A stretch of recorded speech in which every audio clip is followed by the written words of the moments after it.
mempelajari materi itu. Kalau pendukungnya banyak, berarti nilai KKM-nya bisa tinggi. Itu seperti apa gaya dukungnya yang misalnya media, metode juga,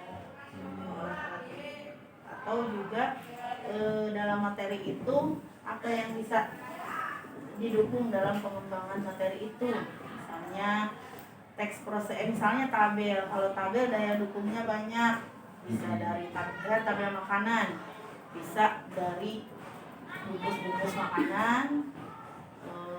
Pendukungnya anak kalau tidak punya uang untuk membeli makanan kan bisa ngambil bekas, karena yang dipelajari dari tabel makanan itu hanya tabelnya saja, jadi daya dukungnya tinggi. Dan guru juga jadi daya dukung ya Bu ya. Iya. Kalau gurunya malas-malas? Iya, gurunya tidak disiplin gitu. Atau gurunya mungkin belum S1 misalnya gitu. Iya, itu daya dukungnya. Tapi alhamdulillah ya, boleh S1 rajin sekali gitu. Jadi betul-betul daya dukungnya. Sudah sertif lagi ya? Iya, sudah. Oh ya. Nah, sertif itu daya dukung dari segi guru ya. Fasilitas buku-buku ada nggak? Ada buku paket, ada kamus, dan ada lembar kerja siswa. Iya.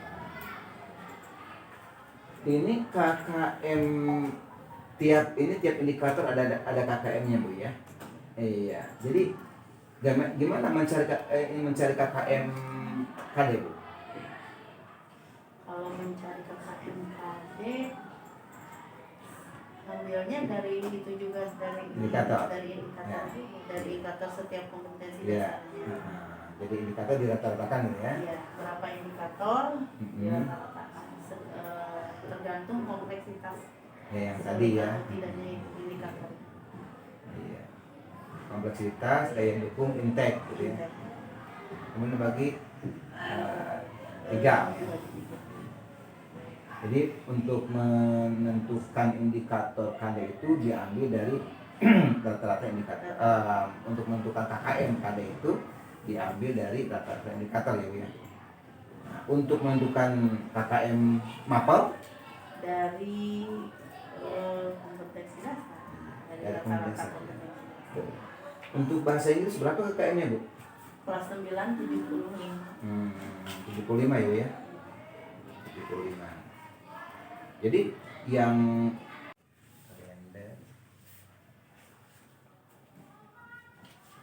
jadwal pelajaran tidak masuk sih. Oh, tidak dimasukkan. Ya.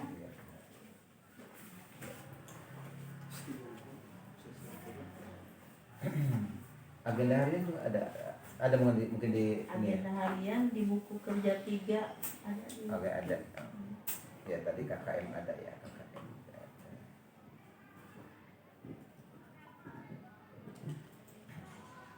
Kira-kira kesulitan apa Bu dalam perencanaan atau dalam administrasi kira-kira hidupnya? Kesulitan itu ketika menjabarkan indikator RPP di kelas. Kadang-kadang kita sudah mau merencanakan kompetensi ini dengan indikator ini sampai ke kelas. Kadang misalnya tiba-tiba ada siswa yang kurang bersikap baik, akhirnya indikator kita berantakan jadinya. Menjabarkan ada siswa yang lambat masuk atau membuat hal yang tidak baik, akhirnya dikasih tugas ini indikator, akhirnya ke materi ya, ke buku ya ini. Iya, akhirnya ke buku. Jadi KD dikembangkan dari buku ya. Iya. Padahal dari awal sudah mau indikator ini. Ya, indikatornya harus disampaikan. Ya. Atau ketika saat siswa tidak paham, kita indikator mau dibuat 3 pertemuan ini, 3 indikator cukup. Ternyata baru 1 indikator, lama siswa menangkap memahami materi indikator, akhirnya hanya 1 atau 2 indikator lah yang tersampaikan. Tapi minimal ada perencanaan ya. Iya. Nah, nanti dalam RPP itu kan ada catatan-catatannya. Untuk RPP berikutnya mungkin dikurangi indikatornya atau disederhanakan. Iya. Dalam mengembangkan indikatornya gimana Bu? Mengembangkan indikator dari KD ada kesulitan nggak? Ada juga kadang-kadang. Misalkan kalau indikator kan ada untuk analisis cek berapa Iya. Kadang-kadang misalnya kompetensi dasarnya itu tentang menyusun teks tulis dan Iya. teks tulisan. Pada indikatornya berarti sebelum siswa menyusun teks tulis, siswa harus memahami dulu vocabulary, misalnya kosakata. Siswa menggali dulu kosakata, mengambil dari kamus pada indikator. Bu, gimana cara menentukan waktu efektif?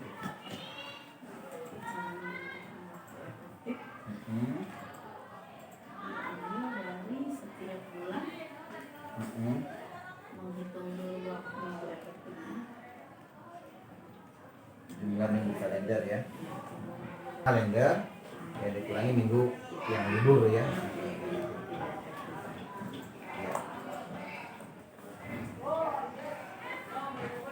Rata-rata kelas 9 itu kan berbeda ya minggu jumlah minggu efektif.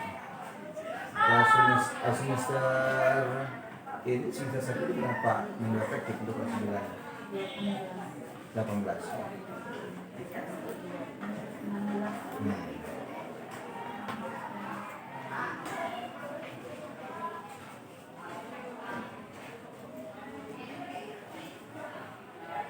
Di kelas 9 bisa 14, bisa bulan apa itu minimal.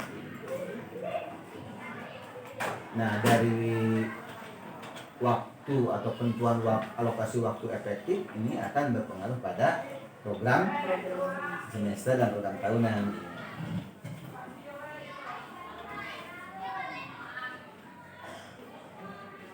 (18 minggu ya, 18 minggu minggu efektif atau pekan efektif ya. Nah, dibagi berapa KD itu, Dek? Dibagi 12, 6. Nah, satu semester. Satu semester 6 KD. 6 KD ya.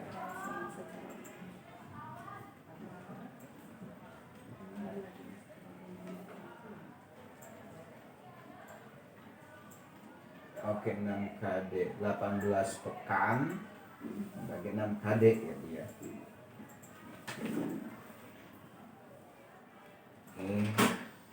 Kenapa Ibu belum mendatangkan? Kalau belum ditandatangan oleh Ibu kan kepala juga tinggal mentandatangan. Namanya kepala duluan. Iya. Oke, sudah ya. Untuk program semester putih bersih tanpa noda dan dosa. Tanpa coretan. Iya, RPP yang bagus itu banyak coretannya, tapi jangan dicoret-coret. Nah, tapi banyak catatannya. Ya, kalau coretan coret-coret. Iya. Ya udah, RPP-nya itu RPP biasa dibuat berapa kali pertemuan, Bu? Ya, 1 kali pertemuan. 1 kali pertemuan berapa jam untuk bahasa Inggris? Bahasa Inggris 80 jam. 2 kali 40 menit. 80 jam. 80 menit. 80 menit.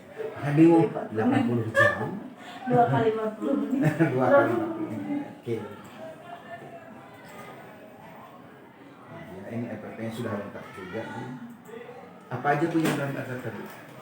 Komponen apa aja yang harus ada dalam FPP? Harus ada dalam MPP, identitas, kompetensi dasar, tujuan pembelajaran, terus kegiatan pembelajaran, penilaian. Cukup gitu ya. Kalau ingin lebih banyak disimpan di lampiran aja. S itu di lampiran aja. Oke, sudah ada. Ya.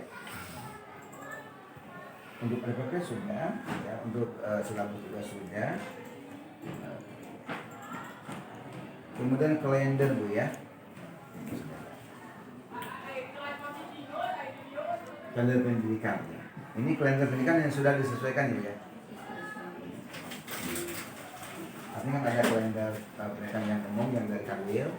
Nah, ini disesuaikan dengan kondisi sekolah. Kecuali yang tidak boleh dirubah.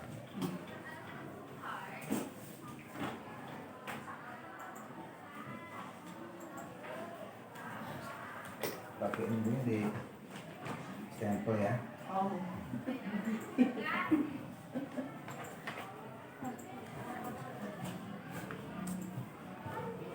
Ini RPP-nya 1 tahun atau Satu semester. 1 semester ya? Jadi di stempel lagi ya. Ini udah di tangan udah ke kepala.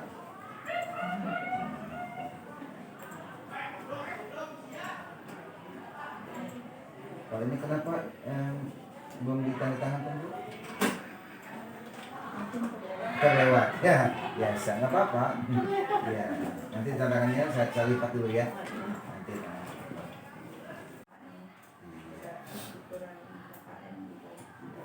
Apa lagi Bu ya? Iya. KM-nya 75, itu KM di kelas 9. Kelas. Jadi menggunakan itu KKM menggunakan KKM multi atau KKM tunggal kelas atau tunggal tingkat. Untuk di kelas 9 saya memakai KKM-nya itu yang tunggal kelas. Iya. Tapi kalau tunggal kelas itu harus semua ya sama ya. Iya. 75 ya nih. Iya. KKM. Silabusnya sudah. Ada komposisi dasar, indikator, mata pelajaran, kegiatan pembelajaran, penilaian ya. Ini disesuaikan aja Bu ya. Ini dengan Permendikbud biasanya Pak. Permendikbud nomor berapa tentang proses pembelajaran itu ya? 42 Ya 22 2016 ya. Nah, oke. Sudah untuk silabus RPP. Ibu RPP-nya merujuk ke RPP yang mana ya? Oh, RPP yang sederhana itu ya? Iya, itu RPP yang sederhana yang surat edaran Mas Menteri itu nomor 14 ya 2019 itu. Bukan berarti RPP yang 1 lembar ya. Nah, RPP sederhana. Iya, yang 3 komponen. Ya, sebenarnya 3 komponen ditambah dengan identitas gitu ya. Ibu kalau ngajar bukan bawa RPP juga? Bawa RPP. Dibawa RPP-nya tapi ngajar sesuai RPP. Hanya dibawa aja ke kelas. Kadang sesuai kompetensi dasarnya. Kalau pengetahuan berarti saya masuk ke kelas membawa yang pengetahuan. Oke, ya. Jadi RPP yang bagus itu adalah RPP yang sudah diterapkan ya, yang sudah diterapkan. Bukan RPP dalam dokumentasi walaupun setumpuk yang itu, tapi RPP yang baik itu yang sudah diterapkan. Belum dikatakan RPP yang baik kalau memang belum diterapkan. Ini kompetensi dasarnya susah untuk dicapai kalau indikatornya banyak. Belum nggak nyampe ke kompetensi dasar ini indikatornya.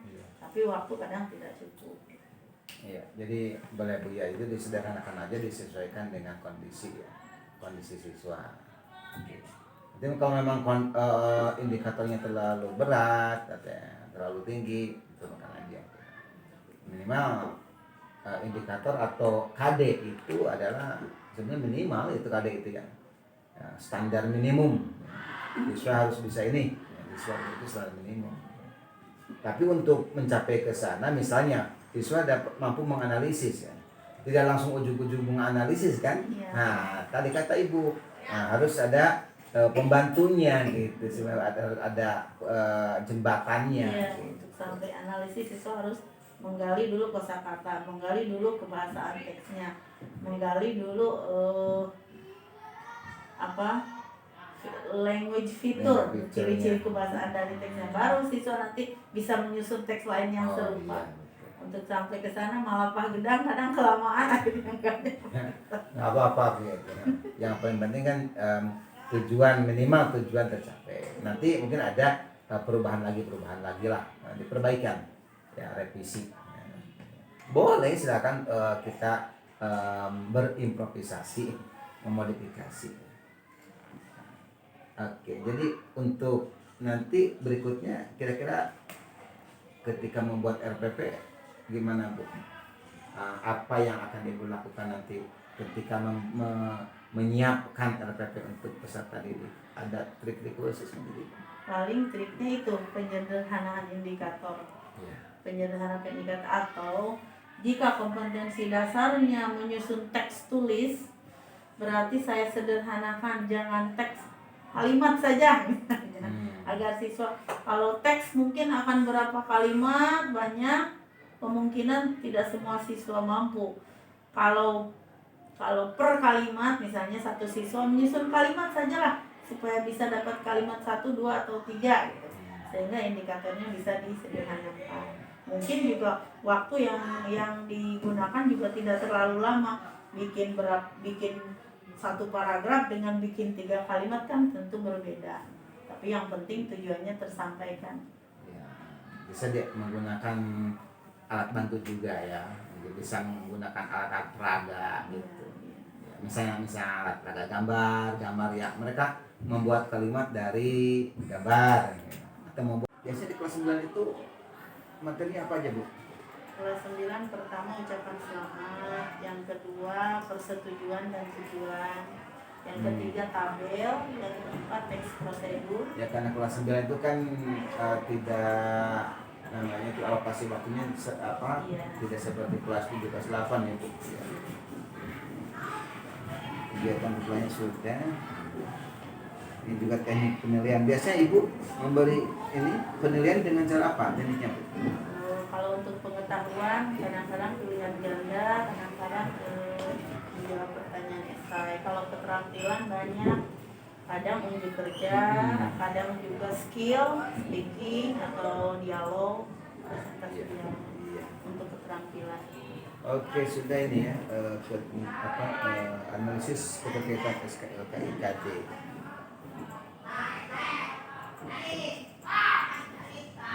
Kemudian yang kedua KKM ya Bu ya. KKM. Untuk mendapatkan nilai KKM itu coba Bu jelaskan bagaimana proses penentuan KKM Bu. KKM itu saya ambil dari 3 aspek, impact siswa, kompleksitas, dan daya dukung. Iya. Impact siswa diambil dari nilai pengetahuan siswa sebelumnya. Kalau untuk tahun ajaran baru berarti yang dari tahun sebelumnya. Kalau untuk kompleksitas melihat tingkat kesulitan kompetensi dasar atau materi untuk siswanya. Semakin sulit berarti semakin rendah tingkat kesulitan, juga tingkat keluar pakai media juga ya. Iya, kadang-kadang juga kalau kelebihannya biasanya membuat sedikit PowerPoint disusunkan atau menyusun gambar-gambar kecil seperti kalau teks prosedur, cara membuat jus buah atau jus jambu. Saya kasih gambar, silakan susunkan langkahnya mana dulu nih. Iya. Mana dulu, langkah yang mana dulu, lihat kalimatnya yang mana dulu yang pertama. Ya. Jadi memang anak itu dibawa berpikir abstrak itu agak sulit ya. Ini mah kalau melihat gambarnya gitu, gambarnya memudahkan mereka ya, mendekatkan pada pencapaian tujuan. Gitu. Atau kalau misalnya kayak seperti tabel makanan, saya suruh jajan aja, silakan jajan di kantin, isinya makan, cangkangnya yuk kita lihat bareng-bareng. Ternyata mereka bersemangat jika seperti itu. Nah itu boleh Bu dimasukkan ke RPP. Jadi dalam label tidak terlalu label apa gitu ya, yang sulit untuk didapatkan. Artinya menggunakan lingkungan sebagai sumber belajar. Iya, ketika menganalisis pun mereka tertarik. Saya bilang cangkang makanannya tempelkan di buku, lalu di pinggirnya bikin analisis. Jika seperti itu mereka semangat. Ya. Nah itu dalam pelaksanaannya. Nah pelaksanaan itu Ibu masukkan di RPP itu dengan walaupun masih perencanaan ya. Nah, tapi masukkan ketika masukkan ini label apanya kalau tentang label. Ya, itu sudah cukup Ibu ya untuk perencanaan pembelajaran.